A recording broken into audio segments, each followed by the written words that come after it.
Aleshores, he dit abans que l'impacte d'un fill amb autisme a la família s'estudia com una crisi, com qualsevol crisi. I aquestes crisis passen per diferents fases, de durada variable i, una cosa molt important, que si estem parlant de parelles, no cada membre de la parella té que avançar a la mateixa velocitat en aquestes fases. No té per què ser així. La primera fase, la de xoc, què significa la fase de xoc? És el moment del diagnòstic, no? És l'impacte, diríem, molt traumàtic, no? El moment que li diuen, escolti, doncs el seu fill jo crec que té autisme, no? El seu fill crec que té una discapacitat, o té aquest trastorn. És una fase de paràlisi que acostuma a ser breu, però acostuma a ser molt aguda i provoca reaccions emotives molt importants. A continuació ve la fase de negació, la fase aquella de dir no pot ser, no és possible, que en el cas de l'autisme aquesta fase pot durar molt temps. Per què? Home, perquè l'autisme no és com deia abans la síndrome de Down, que és difícil que neguis la síndrome de Down perquè és molt evident. Trisomia 21, unes faccions, una manera un físic.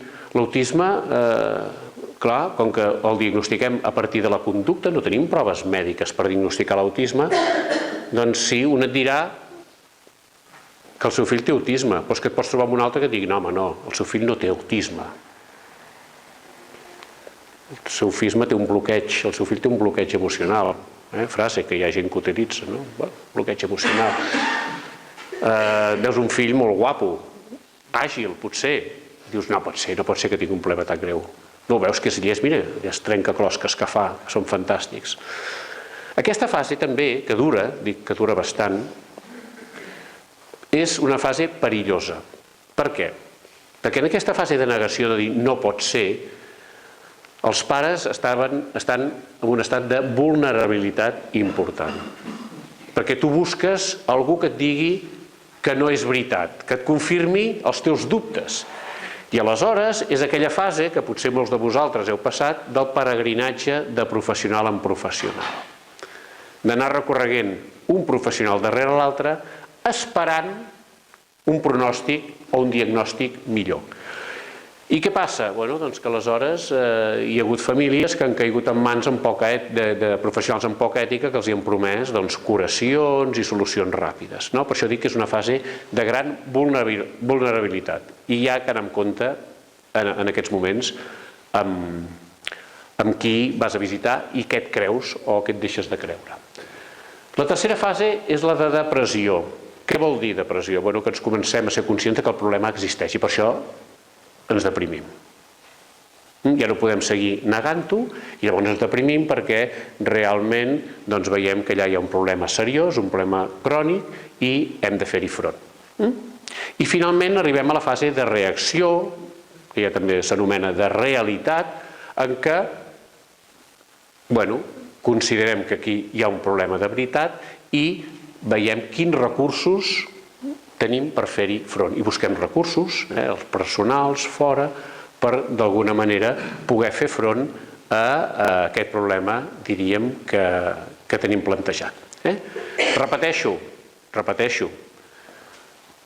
parlant de parelles, els dos membres de la parella no tenen per què avançar necessàriament a la mateixa velocitat. Pot ser que hi hagi un membre de la parella que estigui en la fase de depressió i l'altre encara estigui a la de negació, o un que estigui a la de reacció i l'altre estigui a la depressió o a la de negació.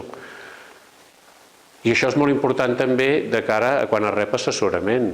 El professional ha de saber, quan tracta famílies, on està cada membre, si estem parlant de parelles, on està cada membre de la parella, perquè no serà el tractament exactament igual amb un que amb l'altre. Quines variables o quins elements podem utilitzar per prediure com la família afrontarà el problema de l'autisme? Hi ha diferents elements.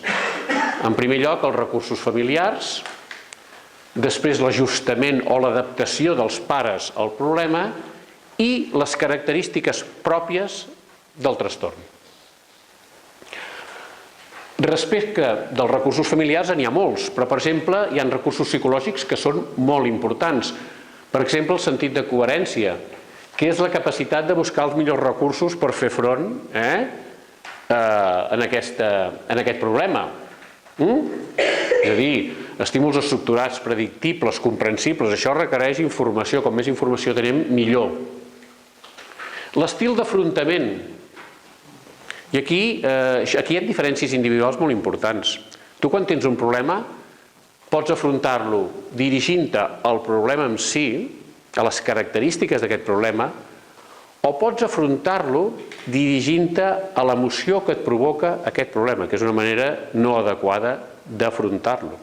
Una cosa és que jo tinc un problema i l'analitzo més fredament i dic, a veure, com podem millorar, en aquest cas, el nostre fill amb autisme, com li podem proporcionar una intervenció millor, recursos, serveis. I l'altre és a dir, estic angoixat, estic deprimit. Si tu afrontes el problema des d'aquesta perspectiva, doncs no trobaràs d'alguna manera solucions adequades. Un altre aspecte important també és el locus de control, intern o extern. Què és el locus de control? Són estils cognitius de respondre als reptes. La gent amb un locus de control intern es defineix com la persona que creu que quan té un problema ell té els recursos necessaris per fer front a aquest problema. Això no vol dir que no demani ajuda, però que fonamentalment jo tinc recursos personals per afrontar aquesta situació. En canvi, la gent que té un estil més de locus de control extern són aquella gent que creuen que ells no tenen recursos suficients per fer front al problema i que els busquen preferentment fora, que busquen que els hi solucionin el problema des de fora.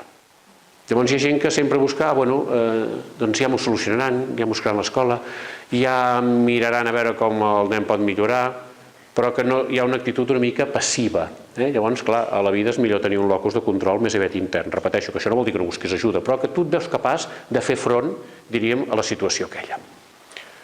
I després hi ha una altra part molt important, que són els recursos més externs, que són el suport social. I quan estudiem el suport social, sempre distingim entre el que és el suport social formal i l'informal. Què és el suport social formal? El suport social formal és el que proporcionen entitats o professionals. Una escola, una residència, un centre de respir, un psiquiatre, un psicòleg, una cangur, entenem que és suport social formal. En canvi, el suport social informal, que és més important del que sembla, és el que proporcionen parents, veïns i amics. I les persones que tenen un problema com el fet de tenir un fill amb autisme, però que tenen una xarxa social de suport social informal, se'n surten molt millor que la gent que no té cap tipus de suport social. Això es veu molt, per exemple, de vegades gent que té un fill amb autisme i que per qüestions de treball ha hagut de canviar de ciutat i se'n va a una ciutat en què no coneix a ningú, no té parents, no té amics, es troben molt sols. En canvi, si tu tens una xarxa, i fixeu-vos aquí, en aquest sentit, nosaltres com a país llatí tenim un avantatge, que és que aquí la família és important. Hi ha normalment, a veure, hi ha casos i casos, però que els vincles familiars són importants i les famílies s'ajuden. Això ho veiem, per exemple, ara amb la crisi econòmica, se n'ha parlat molt, no? De que la crisi econòmica es pot portar millor per als vincles familiars i per l'ajuda que es dona a la família. Doncs en el cas de nanos amb problemes, també això es nota.